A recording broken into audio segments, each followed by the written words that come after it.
মানুষ চেনা বড়ই দায় রে, আপন মানুষ চেনা বড়ই দায়। চাইলো তো লিল্লাহে তাকবীর, লিল্লাহে তাকবীর।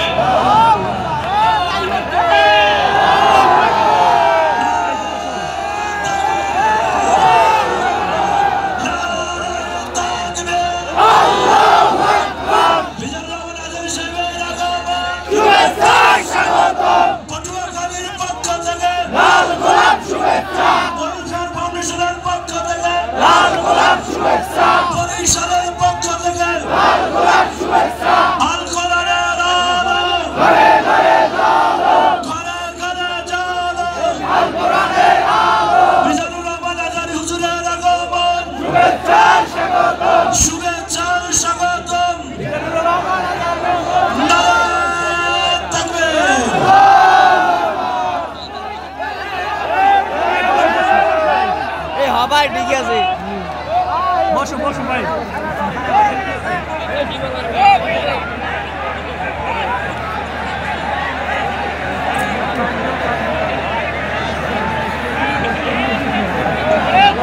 আমার একটু মধ্যে যাওয়া যায়, যাও তুমি যাও। সম্মানিত সুধী, আমরা লক্ষ্য করছি আমাদের মাঝে এসে উপস্থিত হয়েছে, যার জন্য আমরা এতদিন ধরে অধীর আগ্রহ করে বসে আছি। দূর দূরান্ত থেকে ছুটে এসেছি সেই আমাদের প্রিয় মুখ, লক্ষ কোটি মানুষের হৃদয়ের স্পন্দন, প্রিয় মুফাসসির ডক্টর মিজানুর রহমান আল আজহারি। আজকের প্রোগ্রামের পক্ষ থেকে মোবারকবাদ জানাই। সম্মানিত সুধী, এই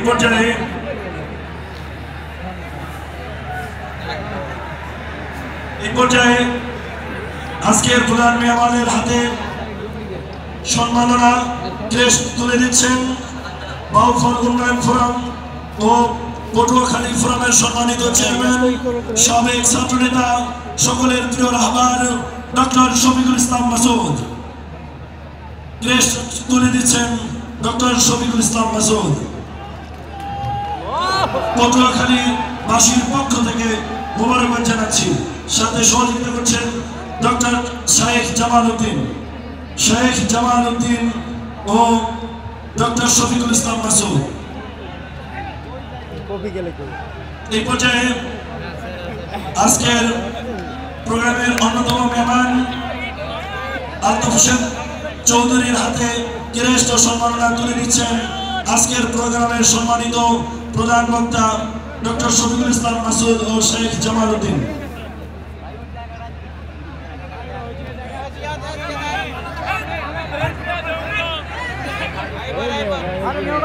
আজকের প্রোগ্রামের সম্মানিত প্রধান বক্তার হাতে ক্রেস্ট তুলে দিচ্ছেন ডক্টর শফিকুল ইসলাম মাসুদ ভাইয়ের হাতে ক্রেস্ট তুলে দিচ্ছেন আজকের প্রোগ্রামের সম্মানিত মেহমান শেখ জামাল উদ্দিন।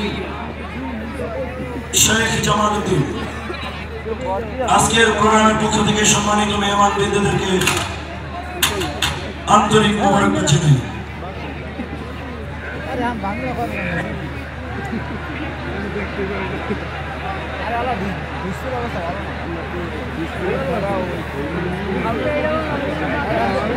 আজকের প্রোগ্রামের সম্মানিত প্রধান অতিথিকে ব্যাস করিয়ে দিচ্ছেন আজকের প্রোগ্রামের সম্মানিত সভাপতি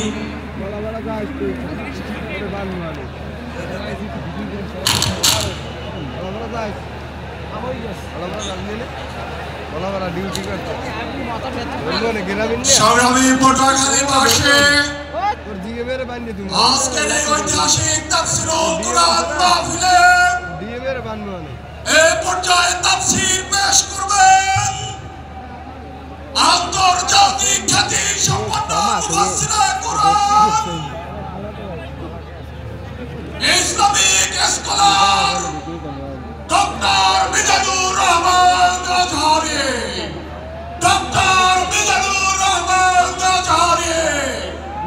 আমরা প্রধান মুফাসসিরকে পটুয়াখালীবাসীর উদ্দেশ্যে মূল্যবান তাফসীর পেশ করার বিনীত অনুরোধ জানাচ্ছি।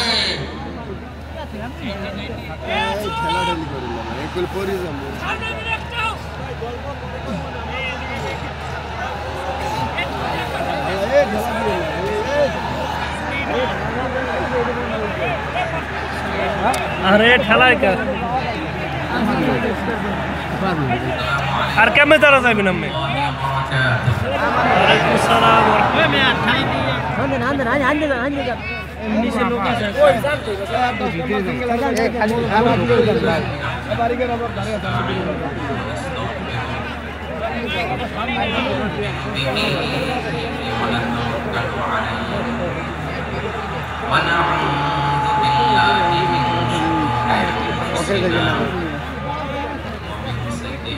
أعمالنا من يهده الله فلا مضل له মাহবুদ এই আমি আসলে ফেলে আমি মোবাইল ভিডিও কল লাগা বাপু আমি তো ফোন মোবাইল তো ফোন فلن تجد له وليا مرشدا ونشهد أن لا إله إلا الله وحده لا شريك له والذي لا ضد له ولا ند له दोनों जनारी माने शेरा لا مثل له ولا مثيل له ولا كفيل له لا شبه له ولا شبيه له لا ولد له ولا والد له وهو الواحد الفرد الصمد لم يلد ولم يولد ولم يكن له كفوا أحد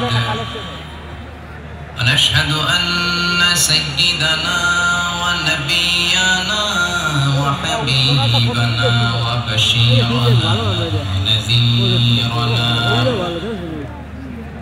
وطبيبنا وطبيب قلوبنا وحبيبنا وحبيب ربنا محمدا عبد الله ورسوله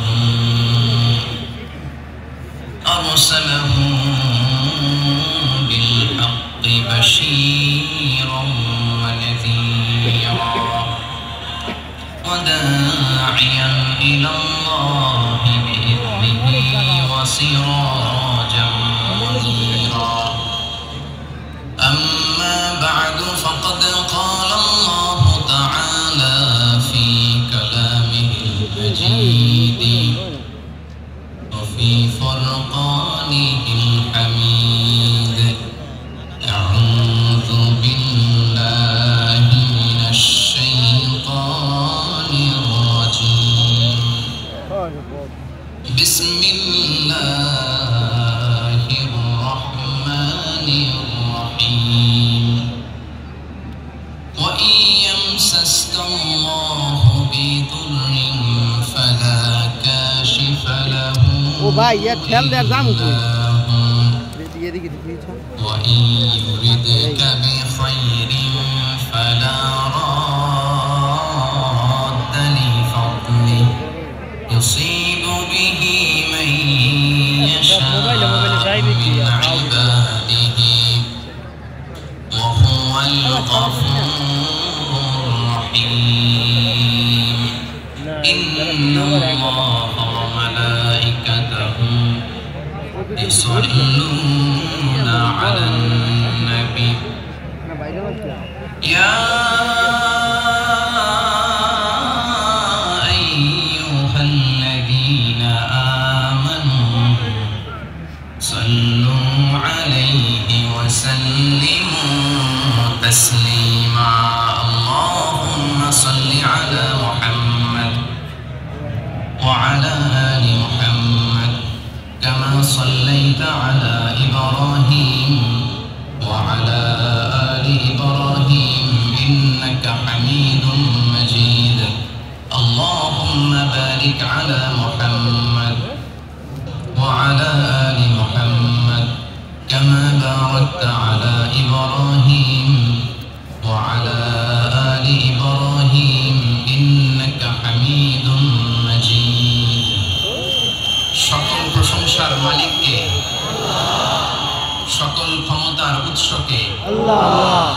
কেউ যেটা পারে না পারে কে? কেউ যেটা দেখে না দেখে কে? কেউ যেটা দেয় না দেয় কে? সে আল্লাহ রাব্বুল ইজ্জা ওয়াল জালালের দরবারে আমরা শুকরগুজার হচ্ছি। আমরা সবাই পড়ছি কালিমাতুশ শুকর, আলহামদুলিল্লাহ। গলা ছেড়ে দিয়ে প্রিয় পটুয়াখালীবাসী আওয়াজ করে সবাই পড়ুন, রব্বানা লাকাল হামদ, হামদান কাসীরান طيبا مباركا فيه يا ربي لك الحمد كما ينبغي لجلال وجهك وعظيم سلطانك لك الحمد بالإيمان لك الحمد بالإسلام لك الحمد بالقرآن।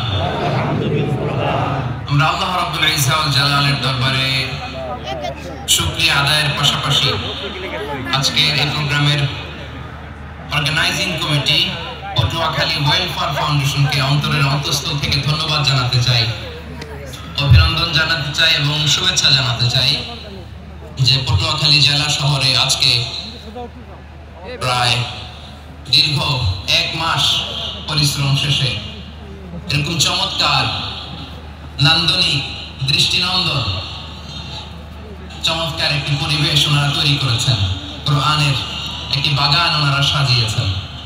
আমরা শুরুতেই পটুয়াখালী ওয়েলফেয়ার ফাউন্ডেশনকে অন্তরের অন্তঃস্থল থেকে ধন্যবাদ জানাতে চাই, শুকরিয়া জানাতে চাই। ধন্যবাদ জানাতে চাই আজকের প্রোগ্রামের সম্মানিত সভাপতি অ্যাডভোকেট মোহাম্মদ নাজমুল হাসান ভাইকে। আজকের প্রোগ্রামে প্রধান বক্তা হিসেবে উপস্থিত আছেন আপনাদের অত্র এলাকার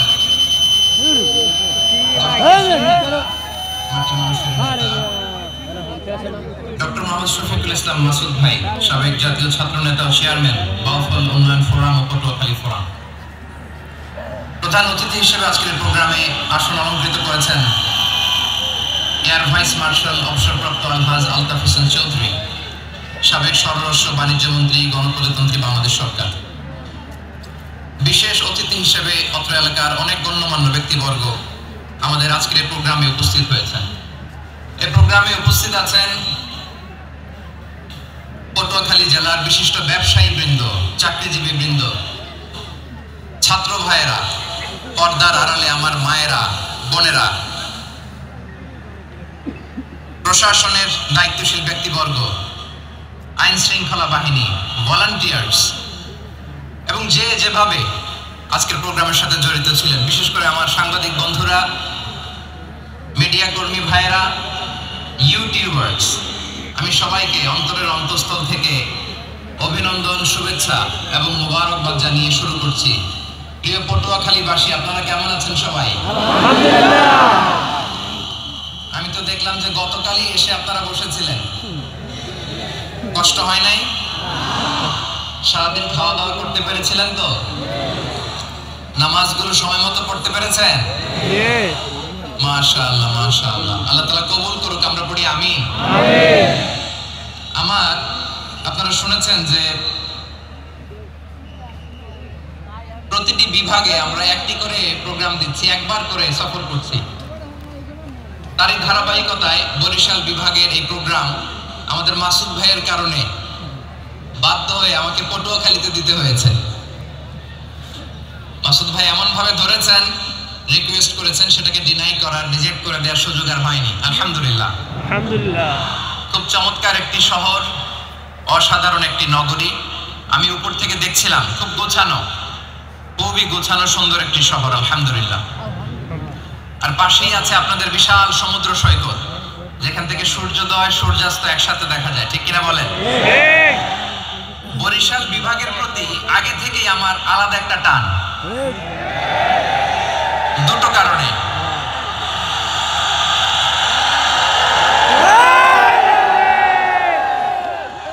আলহামদুলিল্লাহ আলহামদুলিল্লাহ, মাশাআল্লাহ।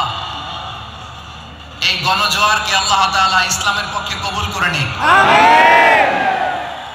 এই প্রাণ ঢালা উচ্ছ্বাস, ভালোবাসা, এটা কোরআনের জন্য, ইসলামের জন্য, ঠিক কিনা বলেন?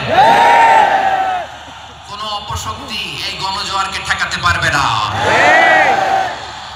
কারণ যে ভালোবাসা আল্লাহর জন্য হয় সেটাকে ঠেকানো যায় না, ঠিক কিনা বলে? আমার প্রাণপ্রিয় পটুয়াখালীবাসী ভাইরা, বিশেষ দুটি কারণে বরিশাল বিভাগের প্রতি আমার আলাদা একটা ভালো লাগা। এর কারণ এই অঞ্চলে আলেম ওলামা বেশি, ঠিক কিনা বলেন? আজকের এই প্রোগ্রামে অনেক কওমি মাদ্রাসার মুহতামিম সাহেবরা এসেছেন, আমি শুনেছি। আলী মাদ্রাসার প্রিন্সিপাল হুজুররা এসেছেন, খতিব সাহেবরা এসেছেন, ইমাম সাহেবরা এসেছেন, মুয়াজ্জিন সাহেবরা এসেছেন। এই বিভাগে আলেম ওলামা বেশি।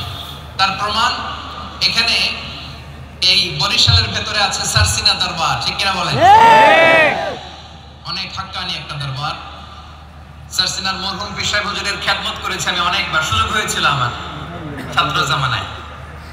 তো ওনাদের মাদ্রাসা কেন্দ্রিক অনেক খেদমত, আলহামদুলিল্লাহ। তারপর এই বিভাগে রয়েছে চরমোনাই দরবার, ঠিক কিনা বলেন? ওনাদেরও বিশাল মাদ্রাসা, ধর্মীয় অঙ্গনে, মাদ্রাসা অঙ্গনে, রাজনৈতিক অঙ্গনে ওনাদের অনেক খেদমত। তারপরে এখানে আছে ঝালকাঠি এনএস কামিল মাদ্রাসা। আমরা কায়েস সাহেব হুজুরের কথা শুনেছি, আল ইত্তেহাদ মা আল ইখতিলাফ, মতবিরোধের সাথে ঐক্য, অসাধারণ কথা। এই সমস্ত বড় বড় আল্লাহওয়ালাদের আগমন এই ভূখণ্ডে হওয়ার কারণে এখানে ধর্মীয় বিশৃঙ্খলা, মারামারি কম, আছে ঐক্য, ঠিক কিনা বলেন? বরিশাল বিভাগের প্রতি আমার বিশেষ ভালোবাসার এটা একটা কারণ। 2 নম্বর কারণ হচ্ছে আমি ঢাকাতে যে মাদ্রাসায় পড়াশোনা করেছি, দারুন নাজাত সিদ্দিকিয়া কামিল মাদ্রাসা, আমার মাদ্রাসার শিক্ষক মণ্ডলীর অধিকাংশ হচ্ছে এই বরিশালের, আলহামদুলিল্লাহ।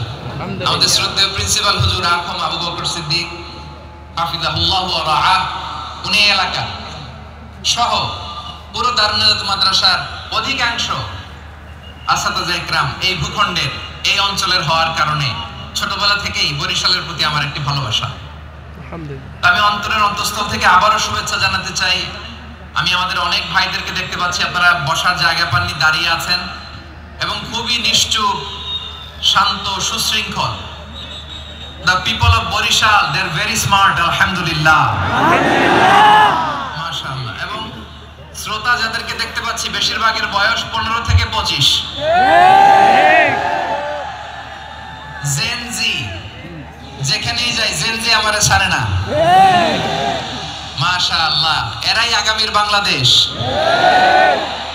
এরাই বাংলাদেশ। এদের হাতে নিরাপদ আমার লাল সবুজের পতাকা, এদের হাতে নিরাপদ আমার 56,000 বর্গ মাইলের প্রতিটি ইঞ্চি মাটি। এজন্য তোমাদেরকে সাবধান থাকতে হবে, সজাগ থাকতে হবে দেশের জন্য, এদেশের সার্বভৌমত্বের জন্য, ঠিক কিনা বলেন?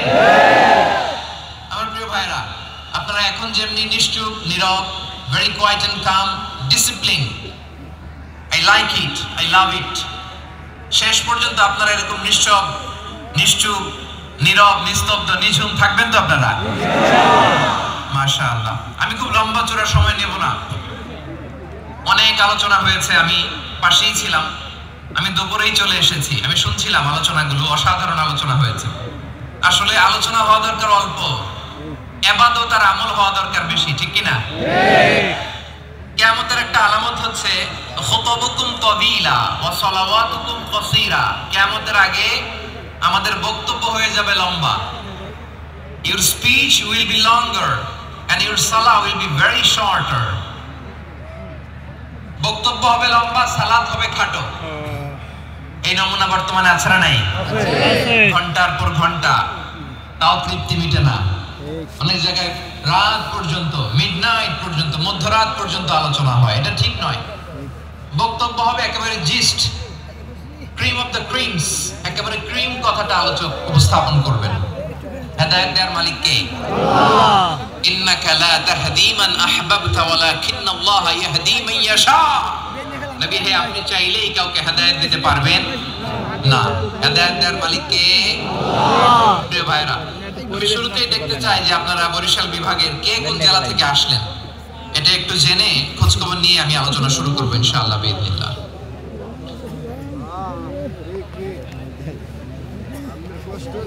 প্রিয় ভাইরা, আমি দেখতে চাচ্ছি আপনাদের এই বরিশাল বিভাগের ভোলা জেলা আছে না একটা, দ্বীপ জেলা, ওখান থেকে কেউ আসতে পারছেন নাকি? হ্যাঁ, আল্লাহু আকবার, আসছে তো, ওই যে হাত দেখা যাচ্ছে। সর্বনাশ, মাশাআল্লাহ, মাশাআল্লাহ, ঠিক আছে। আল্লাহ আমার ভাইদেরকে তুমি কবুল করো। বরগুনা জেলা থেকে কেউ এসেছেন আজকে? ইয়া সালাম, মাশাআল্লাহ, মাশাআল্লাহ, ওয়েলকাম, ওয়েলকাম, ঠিক আছে। পিরোজপুর জেলার কেউ এসেছেন? পিরোজপুর জেলা থেকে মাশাআল্লাহ অনেক ভাই এসেছেন। ঝালকাঠি, মাশাআল্লাহ, ঝালকাঠিতে অনেক আসছে। তারপর বরিশাল জেলা থেকে কারা কারা এসেছেন? বরিশাল, মাশাআল্লাহ, তাবারাকাল্লাহ। এবার পটুয়াখালী জেলার কারা কারা? মাশাআল্লাহ, মাশাআল্লাহ, মাশাআল্লাহ, আল্লাহ তুমি কবুল করো, আল্লাহ তুমি কবুল করো। লিল্লাহি তাকবীর, লিল্লাহি তাকবীর, লিল্লাহি তাকবীর। হাত নামান। প্রিয় ভাইরা, আসুন আমরা কাল বিলম্ব না করে আজকের পটুয়াখালী জেলা শহরের মাশাআল্লাহ ওই লক্ষ্মীপুর থেকে আমাদের ভাই এসে প্লেকার্ড নিয়ে দাঁড়াইছে, ঠিক আছে, প্লেকার্ড দেখেছি। আচ্ছা, বরিশাল বিভাগের বাইরে থেকে কারা কারা আসছেন দেখি, কেউ আছেন কিনা? মাশাআল্লাহ, অনেক অনেক অনেক, মাশাআল্লাহ, আল্লাহ কবুল করুন, আল্লাহ কবুল করুন। ফি আমানিল্লাহ। চাঁদপুর, ঠিক আছে, ঠিক আছে, হ্যাঁ, ইলিশের বাড়ি, চাঁদপুর, ঠিক আছে, মাশাআল্লাহ, বসুন, বসুন।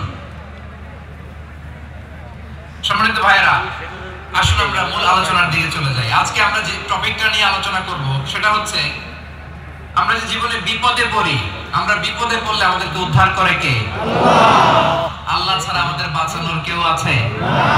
উদ্ধার করার কেউ আছে? রক্ষা করার কেউ আছে? এজন্য বিপদে পড়লে আমরা চাইবো কার কাছে? আল্লাহর কাছে। আমাদের যাই দরকার হোক আমরা ফরিয়াদ করব কার কাছে? আল্লাহর কাছে। নাকি মাজারে যেয়ে চাবেন? না। মাজারে যেয়ে চাবেন? না। অনেকে তো মাজারে যেয়ে কপাল ঘষে, আছে না নাই? আছে। মাজারে যেয়ে সন্তান চায়, আছে? আছে। এই এলাকার লোকদের আকীদা খালেস আমি জানি। বহুত আছে। মাজারে যেয়ে কপাল ঘষে আর সন্তান চায়। আচ্ছা, মাজারে গেলে সন্তান পাওয়া যায়? না। আচ্ছা, মাজারে না গেলে যদি বাচ্চা না হতো, গরু ছাগলের যে বাচ্চা হয় ওরা কোন মাজারে মানত করে বলেন? কথা কি বুঝতেছেন? এই যে প্রতি বছর গরু ছাগল ভেড়া এগুলো যে বাচ্চা দেয়, এরা কোন মাজারে যে মানত করে? এজন্য চাইতে হবে একজনের কাছে, তিনি কে? আল্লাহ। আমার প্রিয় পটুয়াখালীবাসী, মাজার জিয়ারত করা সুন্নাহ। আমরা মাজার জিয়ারত করব, আল্লাহ ওয়ালাদের কবরে যাব, আমরা সেখানে যে সালাম দিব, দোয়া করব, নিজের জন্য করব, কবরে শুয়ে থাকা মাইয়িতের জন্য করব, পুরো মুসলিম উম্মাহর জন্য করব। কিন্তু কবরে যিনি শুয়ে আছে ওই বাবার কাছে সন্তান চাওয়া যাবে না, চাকরি চাওয়া যাবে না, সফলতা চাওয়া যাবে না। সফলতা দেয় কে? আল্লাহ। সবাই বলেন নাই, আওয়াজ করে বলেন, সফলতা দেওয়ার মালিক কে? আল্লাহ। এই কথাই রব্বুল আলামিন বলেন, ওয়া ইয়ামসাসকাল্লাহু বিদুররিন ফালা কাশিফা লাহু ইল্লা হু ওয়া ইয়ুরিদকা বিখাইরিন ফালা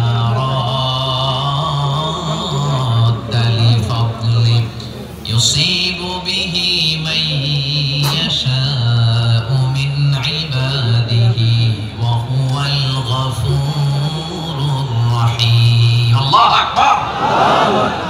আল্লাহ বললেন, ওয়া ইয়ামসাসকাল্লাহু বিদুররিন ফালা কাশিফা লাহু ইল্লা হু। আল্লাহ যদি তোমাকে কোনো বিপদ স্পর্শ করায়, আল্লাহ যদি তোমারে কোনো বিপদে ফেলে দেয়, ওই বিপদ থেকে উদ্ধার করার তিনি ছাড়া আর কেউ নাই। জোরে বলেন ঠিক কিনা? তিনি যদি কোনো বিপদে ফেলেন, তিনি ছাড়া বিপদ থেকে উদ্ধার করার কেউ নাই। আর তিনি যদি তোমার প্রতি কোনো অনুগ্রহ করতে চান, ওই অনুগ্রহ ঠেকিয়ে দেওয়ার ক্ষমতাও কারো নাই। আল্লাহ যদি আপনার সফলতা দিতে চায়, পৃথিবীর কোন শক্তি ওই সফলতাকে থামাতে পারে? এজন্য আল্লাহ বলেন, খবরদার, চিন্তার আকীদা খালেস করে নাও। ওয়া ইয়ামসাসকাল্লাহু বিদুররিন ফালা কাশিফা লাহু ইল্লা হু। আল্লাহ মরবেন, আমি আমাদের গল্প দিলে মরবেন। ওই অনুগ্রহকে প্রতিরোধ করার মতো ক্ষমতা কারো নাই। তিনি তার বান্দাদের মধ্য থেকে যাকে ইচ্ছা তাকে দেন, যত ইচ্ছা তত দেন। তিনি ক্ষমাশীল, তিনি মেহেরবান। সুবহানাল্লাহ, ক্ষমাশীল, তিনি মেহেরবান। তাহলে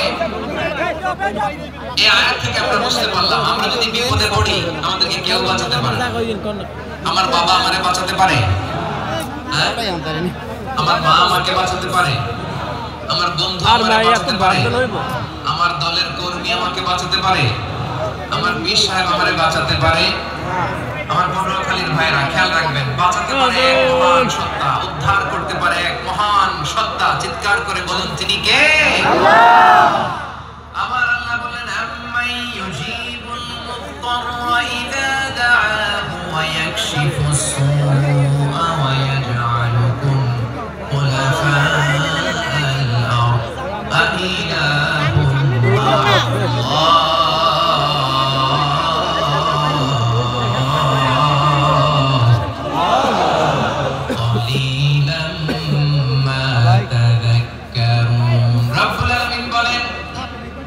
বিপদে পড়ে চিন্তাগ্রস্ত হয়ে যখন কেউ ফরিয়াদি হয়ে আল্লাহর ডাকে হাত তোলে, তখন এই ব্যক্তির ডাকে সাড়া দেয় কে? সবাই বলুন।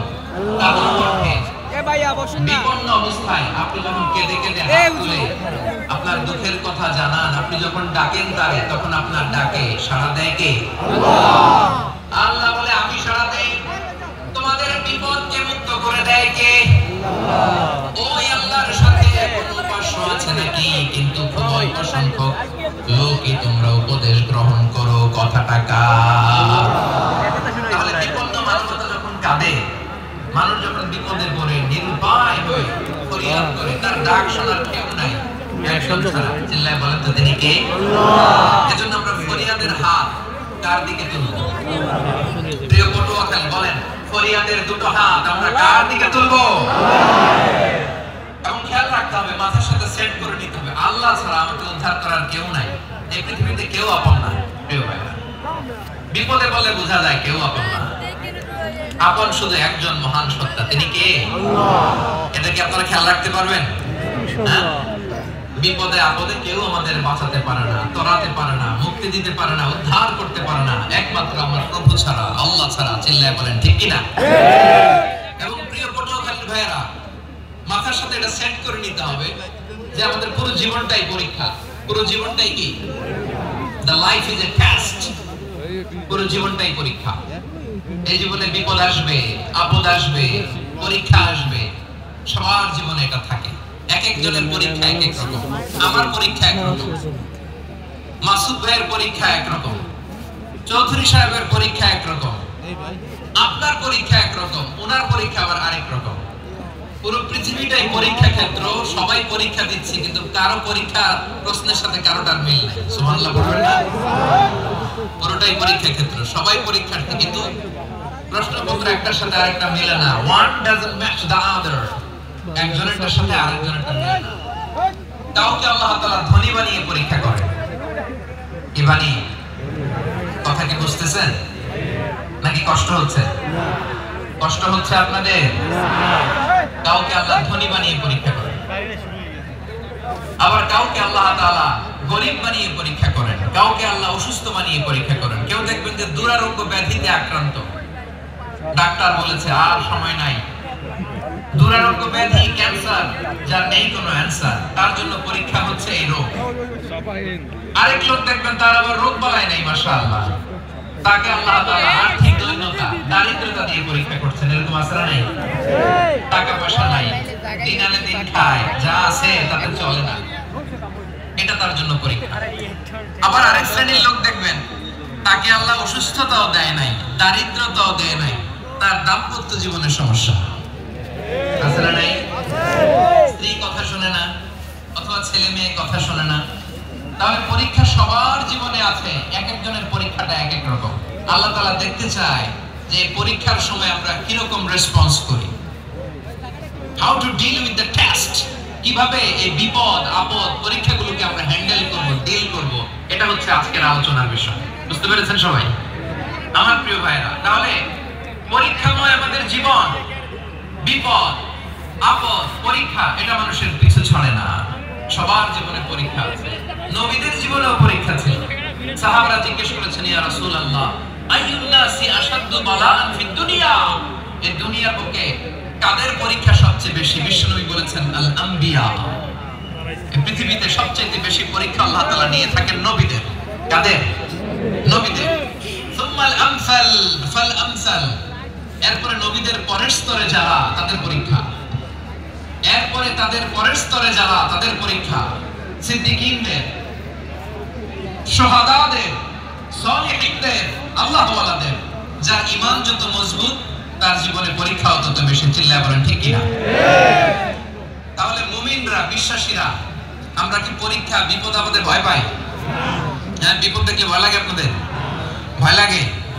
হ্যাঁ না, মুমিনরা বিপদে ভয় পায় না, তারা হতাশ হয় না, সুবহানাল্লাহ, তারা নিরাশ হয় না। বিশ্বাসীরা হাল ছেড়ে দেয় না, তারা ভরসা রাখে একজনের উপর। চিল্লায় বলতে হবে তিনি কে? আল্লাহ। কারণ মুমিন জানে the grief isn't permanent, the test isn't permanent, the struggle in our life isn't permanent. আমাদের জীবনের দুঃখ, কষ্ট, স্ট্রাগল এগুলো পার্মানেন্ট নয়। After every difficulties there is an ease. সব কষ্টের পরে একটা সুখ আছে না নাই? আছে। রব্বুল আলামিন বলেন ফা ইন্না মাআল উসরি ইউসরা, ইন্না মাআল উসরি ইউসরা, ভয় পেও না, চিন্তা করো না, কষ্টের সাথেই আমি রেখে দিয়েছি স্বস্তি। সুবহানাল্লাহ বলেন। সুবহানাল্লাহ। মুমিন জীবনে বিপদ যত বেশি, কষ্ট যত বেশি, তার সামনে সফলতা তার চেয়েও বেশি। ঠিক কিনা বলেন? ঠিক। কারণ বিশ্বাসীরা জানে রাত্রি যত গভীর হয়, সুবহে সাদিকের সময় তত আগাতে থাকে। গর্ভবতী নারীর পেটের ব্যথা যত বাড়তে থাকে, ঘরে নতুন মেহমান আগমনের সময় ঘনাতে থাকে। মুমিনদের উপর বিপদ, অত্যাচার, আপদ, পরীক্ষা যত বাড়তে থাকে, কালিমার পতাকা উড্ডয়নের সময় কাছে আসতে থাকে। বিশ্বাসীদের এগুলো হিসাব মেলানো অনেক আগে, এগুলো অনেক আগে হিসাব মেলানো। দুঃখের আধার শেষে সুখের আলো মিটি মিটি হাসে। চিল্লায় বলেন ঠিক কিনা? দুঃখের আধার শেষে আলোর প্রভাত হাসে, হতাশার কালো মেঘে যায় গো ভেসে, হতাশার কালো মেঘে যায় গো ভেসে। দুঃখের আধার শেষে আলোর প্রভাত হাসে, হতাশার কালো মেঘে যায় গো ভেসে, হতাশার কালো মেঘে যায় গো ভেসে। কোরআনের পাতায় পাতায় দেখো ঈমানের পথ ঢাকা ব্যথার কাঁটায়। কোরআনের পাতায় পাতায় দেখো ঈমানের পথ ঢাকা ব্যথার কাঁটায়। ভেঙে পড়ো না কবু হতাশ হয়ে, ভেঙে পড়ো না কবু হতাশ হয়ে, জ্বলে পুড়ে খাঁটি সোনা অবশেষে, জ্বলে পুড়ে খাঁটি সোনা অবশেষে। দুঃখের আধার শেষে আলোর প্রভাত হাসে, হতাশার কালো মেঘে যায় গো ভেসে, হতাশার কালো মেঘে যায় গো ভেসে। ঠিক কিনা বলে? দুঃখ যত বেশি, পরীক্ষা যত বেশি, কষ্ট যত বেশি, সুখের সময় তত কাছাকাছি। চিল্লায় বলতে হবে ঠিক কিনা? এজন্য মুমিন জীবনে পরীক্ষা বেশি, মুমিনদের হতাশা নাই, মুমিনরা নিরাশ হয় না, হতাশ হয় কাফিররা। মুমিনরা কখনো হাল ছেড়ে দেয় না, মুমিনরা ভরসা রাখে একজনের উপর, তিনি কে? আল্লাহ। তাহলে আমার প্রিয় ও ভাই আর খেলেন না, খেলেন না ভাই, আর খেলেন না। তুমি খেলতে চাই, ও খেলছেন, এই মাহমুদ খেললেন, খারাইছি। তুমি আইস কোন? এই আমি একলাই নিতে, এক ওদিকটাতে খেলা। আছেন তো? না না আপনি গাইড কিন্তু ভিতরে বাইরে গেছে শান্তি মতো তুমি কইছেন আর ওখানে তো বইতে না তুমি ওখানে ভিতরে যাস সামনে এটাই নেই মানে তুমি শান্তি করে বল খেলি মানে আমি আমি খেলি না তুমি খেলো ভাই আর করো 100 জন আছে আর ঢালা দেয় ও আব্দুল্লাহ যখন ওদিকে খেলা দেয় আমি খেলি না তুমি খেলো যখন সাহায্য চাইবা আল্লাহর কোনো জবাব হবে না আমি খেলি না তুমি খেলো واعلم ان الامه اجتمعت على ان ينفعوك بشيء لم ينفعوك الا بشيء قد كتبه الله لك عبد الله জেনে রেখো মনে রেখো গোটা বিশ্বের সবাই মিলে যদি তোমার উপকার করতে চায় ততটুকুই তারা করতে পারবে যতটুকু আল্লাহ তোমার নসিবে সেটা লিখে রেখেছে ঠিক কি না বলেন আর যদি গোটা বিশ্বের সবাই মিলে তোমার বিরুদ্ধে কনস্পাইরেসি করে ষড়যন্ত্র করে গোটা বিশ্বের সবাই মিলে যদি তোমার ক্ষতি করতে চায় ততটুকুই শুধু পারবে যেটা আল্লাহ তোমার জন্য বরাদ্দ রেখেছে যতটুকু আল্লাহ তাআলা তোমার জন্য বরাদ্দ রেখেছে ততটুকুই ক্ষতি করতে পারবে আর এক চুল বেশিও করতে পারবে না কমও করতে পারবে না চিল্লা বলেন ঠিক কি না এজন্য আমরা চাইবো কার কাছে সবাই বলেন নাই আওয়াজ করে বলেন কার কাছে সব সময় আমরা আল্লাহর কাছে চাইবো বিপদে আপদে সুখে দুঃখে সচ্ছল অবস্থায় অসচ্ছল অবস্থায় পরাজয়ের সময় বিজয়ের সময় সব সময় আমরা ভরসা রাখবো কার উপর সবাই বলুন আল্লাহর উপর একদল লোক আছে যারা বিপদে পড়লে আল্লাহরে ডাকে আছে না নাই পটুয়াখালীতে মাশাআল্লাহ নাই বিপদ আসলে আল্লাহরে ডাকে বিপদ নাই আল্লাহও নাই বিপদে পড়লে নামাজ পড়ে বিপদও নাই নামাজও নাই বিপদে পড়লে জিকির করে বিপদ যখন চলে যায় ওদের জিকিরও বন্ধ হয়ে যায় এরকম আছে না নাই কিছু লোক দেখবেন পরীক্ষা আসলে নামাজ পড়ে আছে আছে জেনজি আওয়াজ করো এরকম আছে এই কমন পড়ে গেছে কমন পড়ছে দেখবেন পরীক্ষার সময় নামাজ পড়ে পরীক্ষাও নাই নামাজও আছে এরকম কিছু লোক আছে অসুস্থ হলে আল্লাহরে বড্ড ভালোবাসে আল্লাহরে খুব ডাকে অসুস্থ হইলে অসুস্থতাও নাই আল্লাহর শরণও নাই দেখবেন কিছু লোক নির্বাচন আসলে খুব আল্লাহ আল্লাহ হয়ে যায় তখন দেখবেন মাথার মধ্যে হেজাব লাগায় পাঞ্জাবি লাগায় আল্লাহ আল্লাহ হয়ে যায় নির্বাচনও নাই এরপরে আল্লাহর কথাও নাই আছে না নাই না এরকম হওয়া যাবে না সব সময় আমরা আল্লাহরে ডাকবো বিপদে আপদে সব সময় ভরসা রাখবো আমরা একজনের উপর আওয়াজ করে বলেন তিনি কে আল্লাহ এক কথায় আল্লাহ তাআলা আমাদের চোখে আঙ্গুল দিয়ে জানিয়ে দিলেন ফাইদা রাকিবু ফিল ফুলকি দা'আল্লাহ মুখলিসিনা লাহুদ্দিন ফালাম্মা নাজ্জাহুম ইলাল বাররি ইদা হুম ইউশরিকুন আল্লাহ বলে একদল লোক আছে তারা যখন নৌযানে চড়ে জলযানে চড়ে সাগরের মধ্যে যখন জাহাজে চড়ে লঞ্চে চড়ে তারা যখন তুফানের সম্মুখীন হয় তখন তারা আল্লাহরে বড্ড বেশি ডাকে একান্তভাবে ডাকে বিশুদ্ধ চিত্তে ডাকে আবার তুফান থেকে তাদেরকে সেফ জোনে নিয়ে নিরাপদ জোনে নিয়ে যখন বন্দরে আমি আল্লাহ তাদেরকে ফিরিয়ে দেই ওই লোকগুলো আবার আমি আল্লাহর সাথে শিরিক করে এরকম আছে না নাই জাহাজে উঠছে সাগরের মাঝখানে তুফান ওই সময় দেখবেন আল্লাহ কারে কয় এই কথা তো আপনাদেরকে বোঝানো সহজ আমরা তো নদীর দেশের মানুষ লঞ্চে চড়েন নাই কারা কারা দেখি লঞ্চে চড়ছেন হ্যাঁ লঞ্চে চড়ে নাই এরকম একজনও নাই এখানে আচ্ছা লঞ্চে উঠছেন কে কে দেখি মাশাআল্লাহ মাশাআল্লাহ মাশাআল্লাহ ঠিক আছে আপনাদের বোঝানো সহজ আচ্ছা লঞ্চে উঠে তুফানের সম্মুখীন হয়েছে জলোচ্ছ্বাস সবাই মাশাআল্লাহ এই অবস্থা আপনাদের মুখস্থ ঠিক কিনা বলেন আমার বলার দরকার নেই বলেন মাছ নদী তুফান জলোচ্ছ্বাস জলের মধ্যে উচ্ছ্বাস ঢেউ টর্নেডো সাইক্লোন মেঘের ঘনঘটা পরিবেশ ঘুটঘুটে অন্ধকার লঞ্চ একবার এদিকে আরেকবার ওইদিকে, ভিতরে কি অবস্থা হয় বলেন তো?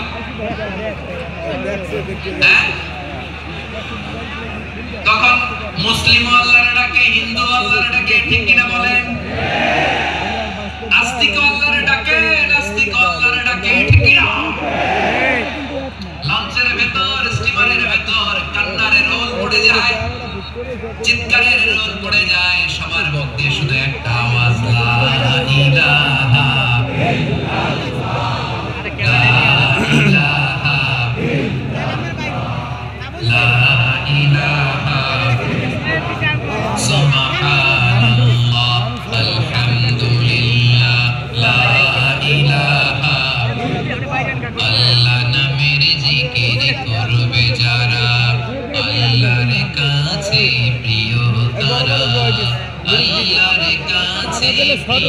যারা জান্নাতে প্রবেশ করবে তারা জোরে লা ইলাহা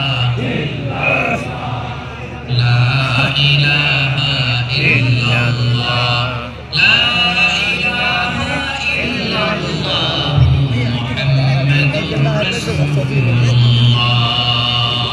সাল্লাল্লাহু আলাইহি ওয়াসাল্লাম। আমার প্রিয় পটুয়াখালীবাসী, তাহলে লঞ্চের ভেতরে যখন আমরা তুফানের মধ্যে পড়ি তখন সবাই মিলে আমরা একটা নামের জিকির করি। নামটা কার? মুসলমানেরাও ডাকে, হিন্দুরাও ডাকে, আস্তিকও ডাকে, নাস্তিকও ডাকে, সবাই ডাকে একজনকে, তিনি কে? আবার দেখবেন ওই আল্লাহ তুফানের পরে, ঝড়ের পরে ওই লঞ্চটাকে যখন সদর ঘাটে ফিরিয়ে দেয়, আবার আমরা নাফরমানি শুরু করে দেই। সে কথায় আল্লাহ বললেন, ফাইদা রাকিবু ফিল ফুলকি দা'আল্লাহ মুখলিসিনা লাহুদ্দীন ফালাম্মা নাজ্জাহুম ইলাল বাররি ইযা হুম ইউশরিকুন। সাগরে যখন তুফানে পড়ে আমি আল্লাহর ডাকে, আবার আমি আল্লাহ যখন বাঁচিয়ে দেই, আবার আমি আল্লাহর সাথে শিরিক শুরু করে। আমরা কি এরকম হতে চাই নাকি? এরকম করবেন না? হ্যাঁ না, আমরা তুফানে পড়লেও আল্লাহরে ডাকি, আবার বাঁচায় দেওয়ার পরেও ডাকি কারে? আল্লাহকেই ডাকি। বিমানের মধ্যে মাঝে মাঝে দেখবেন যে এয়ার টার্বুলেন্স হয়, জানেন? এয়ার টার্বুলেন্স জানেন তো? মাঝে মাঝে বিমানটা বাউন্সিং করে, বাম্পি, ভেরি বাম্পি ওয়েদার। শুনেন নাই? 40,000 ফিট উপরে যখন থাকে তখন পাইলট মাঝে মাঝে বলে, dear passengers, ladies and gentlemen, right now we are flying 40,000 feet above the ground and we are passing very air turbulence, very heavy air turbulence right now.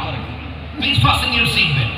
দেখবেন মাঝে মাঝে বলে যে ভদ্র মহিলা, ভদ্র মহোদয়গণ, আমরা 40,000 ফিট উপর দিয়ে যাচ্ছি আর এয়ার টার্বুলেন্স ফেস করছি, মেহেরবানি করে আপনারা সিট বেল্ট বাঁধুন।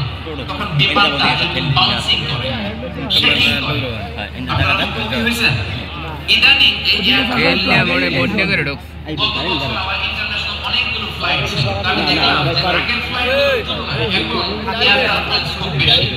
আমি একটু রিসার্চ করে দেখলাম, এখন লাগে মনে করে যে একদিকে বাতাস মুভমেন্টে পরিবর্তন হয়েছে, ফলে এখন বিমান শেকিং করে, বাউন্সিং, বাম্পি ওয়েদার। বলেন তো 40,000 ফিট উপরে যখন আপনি, কয় হাজার ফিট? সবাই বলেন কয় হাজার ফিট?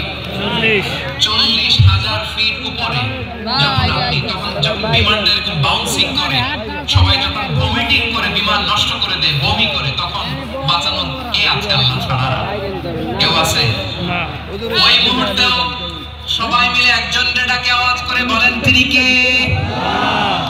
মাঝে মাঝে কিছু সোশ্যাল মিডিয়ায় কিছু ভিডিও পাওয়া যায় যে হেভি যখন এয়ার টার্বুলেন্স হয়, 10 সেকেন্ড 15 সেকেন্ডের কিছু ভিডিও পাওয়া যায়, বিমানটা এরকম বাউন্সিং করছে, বাম্পি ওয়েদার, কাঁপছে, মানুষগুলো বমি করছে, অক্সিজেন মাস্কগুলো সব ঝুলে পড়েছে, বিমানটা শুধু কাঁপছে।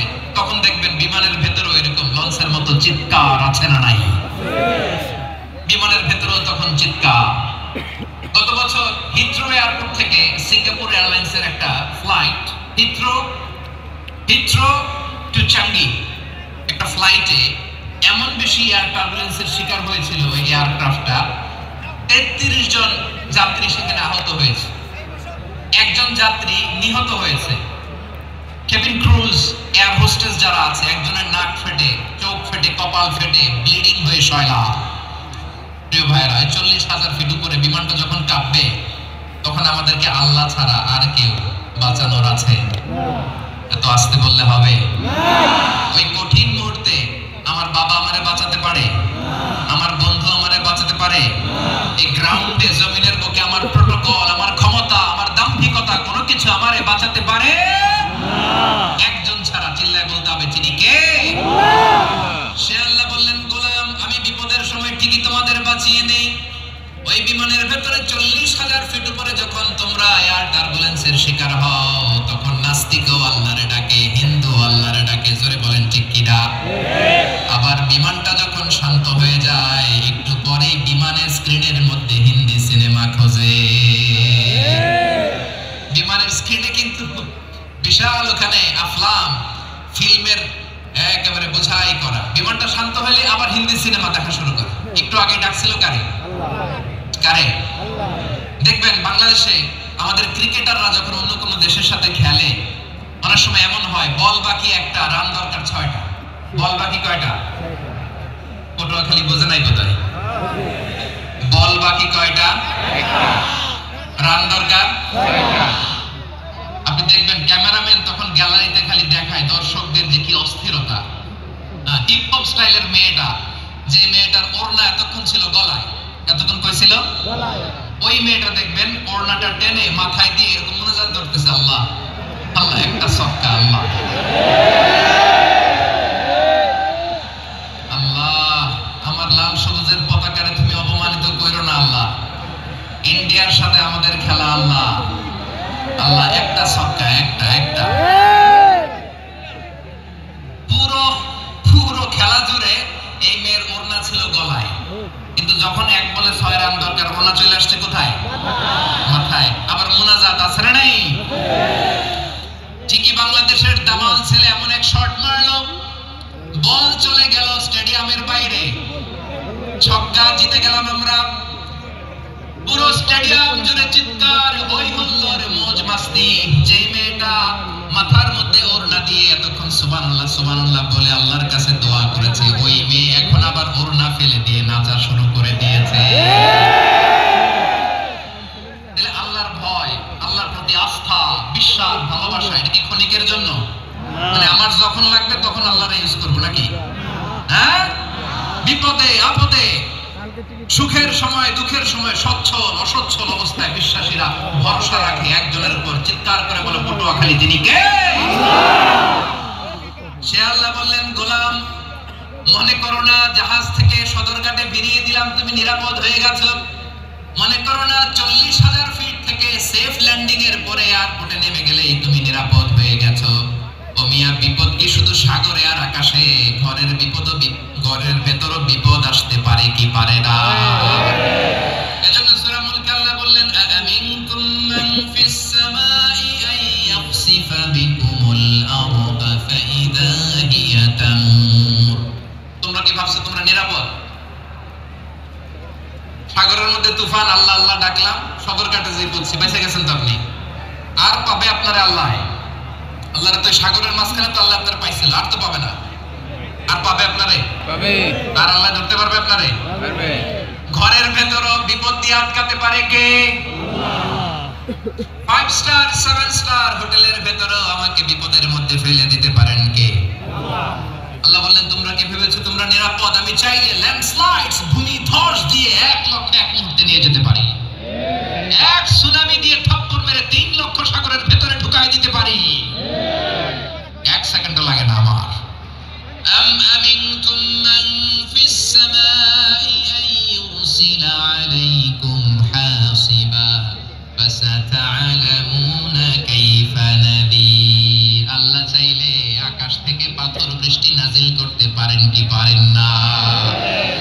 এই মুহূর্তে এখানে ভূমিকম্প দিতে পারেন কি পারেন না? পারেন। আচ্ছা, ভূমিকম্প যখন হয় আমাদের কারো হুঁশ থাকে?